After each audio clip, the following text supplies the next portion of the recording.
फिरदौस महिला शिक्षण व समाज सेवा संस्था संचलित चांद तारा उर्दू प्राथमिक शाळेत मराठीचे ज्येष्ठ साहित्यिक पद्मभूषण कवी विष्णू वामन शिरवाळकर उर्फ कुसुमाग्रज यांच्या जन्मदिनाचे औचित्य साधून शाळेत मराठी दिवस साजरा करण्यात आला।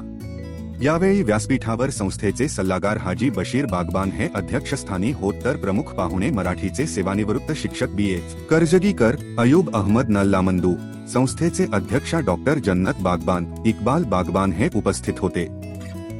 यावेळी शाळेतील इयत्ता 3री व 4थी शिकणाऱ्या सादिया शेख, सनाउल्ला, अब्दुल करीम, आदिबा बागबान, उजमा गबोरे, आलिया नदाफ, शेख सिमरन बागवान सानिया यांनी मराठीत कविता, अंताक्षरी व मराठी दिनाचे महत्त्व विशद करून उपस्थितांची दाद मिळवली। प्रास्ताविक शाळेचे मुख्याध्यापिका गजाला सौदागर यांनी केले। त्यानंतर मराठी दिनाची माहिती शिक्षिका जेबा पटेल यांनी सांगितले।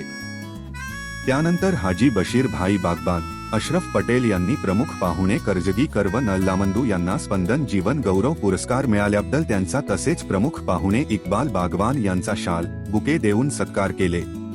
यावेळी अखिल भारतीय मुस्लिम मराठी साहित्य परिषदेचे सचिव अयूब अहमद नल्लामंदू यांनी मराठी दिनाचे महत्त्व सांगत, मी ही मराठी कविता ऐकवत रोज मराठी वृत्तपत्र किंवा कमीत कमीत एक मराठी पुस्तकाचा एक प्यारा वाचन करण्याचा सल्ला दिला। त्यानंतर मराठीचे ज्येष्ठ साहित्यिक बी.ए. करजगीकर यांनी म्हणाले, आपण उर्दू शाळेत शिकत असले तरी राज्यभाषा मराठीवर प्रेम करत त्याला अवगत करा, त्याला आत्मसात करायला शिका। मराठीच्या तासात अपसात मराठीमध्ये बोला, कारण या वयात आपण मराठीचे ज्ञान घेतले तर पुढे एक उत्तम कवी, साहित्यिक होऊ शकते। कार्यक्रमाचे सुरेख सूत्रसंचालन नेहा परवीन बागवान यांनी तर आभार आफरीन मुजावर यांनी मानले। कार्यक्रम यशस्वी करण्यासाठी शाळेतील सर्व शिक्षकांनी खूप परिश्रम घेतले। मराठी सोडून सगळ्यांनी इंग्रजीला जवळ केले।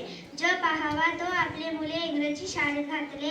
मी राजभाषा मराठी बोलते म्हणतात, 1 2 सोडणे 1-2 महिने घेता आधुनिक शिक्षण। पाहुणे चित्रकारची माझे रे धरती, मी राजभाषा मराठी बोलते। संत ज्ञानेश्वराने मराठीची थोरी गायली, संपूर्ण जगाने मराठीची श्रीमंती पाहिली। अमृतपरी गोडीपरी जो शिकेल त्याला तीच